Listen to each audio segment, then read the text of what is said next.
Hi everyone, it's Deb from Geelong Museum. Looked up with history and twisted history here today. I'm back at the jail again. I'm sitting out in the courtyard at the moment. It's a little bit windy, so I apologise if you can't hear me very well.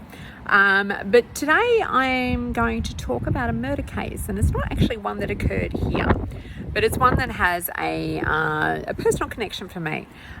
So one of the victims of this particular case was a distant cousin of mine, and it's the Wanda Beach murders that occurred up in Sydney on the 11th of January 1965. Now, it's 58 years ago since the murder happened. It is still an unsolved crime today. For those who don't know about the crime involves two young girls, two 15-year-old girls, Christine Sharrock, who was my cousin, and Marianne Schmidt, who was her next door neighbour. Now, Christine was living with her grandparents in not sure where it was, but anyway, living in Sydney somewhere. And Marianne Schmidt was living next door, so with her brothers and sisters. On the 11th of January, they headed to Wanda Beach. It was a popular place they went to quite a lot. They used to catch the train down and then walk a little way to get there. On this particular day, they had taken Marianne's four brothers and sisters. The weather had sort of changed during the day, and they'd left their bags hidden in the rocks. About 1 p.m, they left the four younger children, and went to, said they were going to go and collect the baggage, but instead they went the other way. And when one of the kids, Peter, pointed that out, the girls just laughed and kept going. Now, by 5 o'clock, the girls still had not returned to the children, and so they made their way home on their own. The following morning, on the 12th of January, there was a gentleman that was walking along Wanda Beach who discovered what he thought initially was a mannequin. When he pulled the sand away from it, he realised it was a body. He reported to police. At that time, they believed it was only one victim. It was Marianne that they'd found.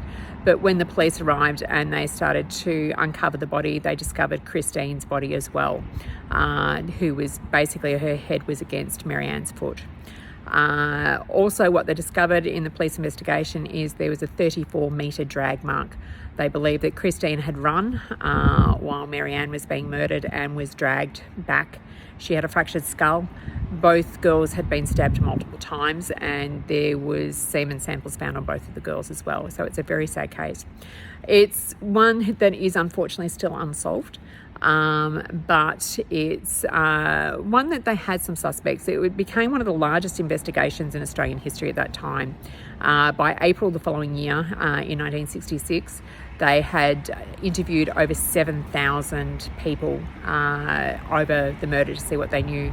It also had a reward of $20,000 in new Australian money, which was quite a significant amount. But over the years, there's been three main suspects that are sort of bandied around. One is Alan Bassett, and the reason for him being included was there was a painting he'd done while he was in prison in 1975 that was believed to have highlighted where the girls were found on Wanda Beach. The second one is Christopher Wilder, who became quite a well-known serial killer. He was actually shot dead in America after murdering a few girls over there.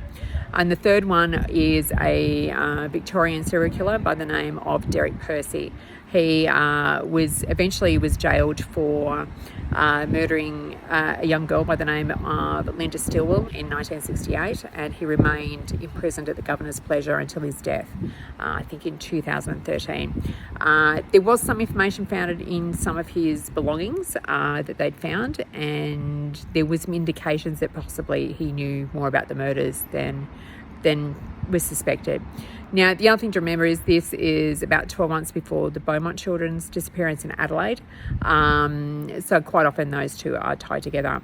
I'll put up some photos of the girls. There's some photos there, and I'll also pop up some photos of where they were discovered. So a bit of a trigger warning that I probably should have put at the start, that we're talking about murders. So I'll pop them up too. But yeah, so today's the 59th anniversary of their murder. Thanks. Bye.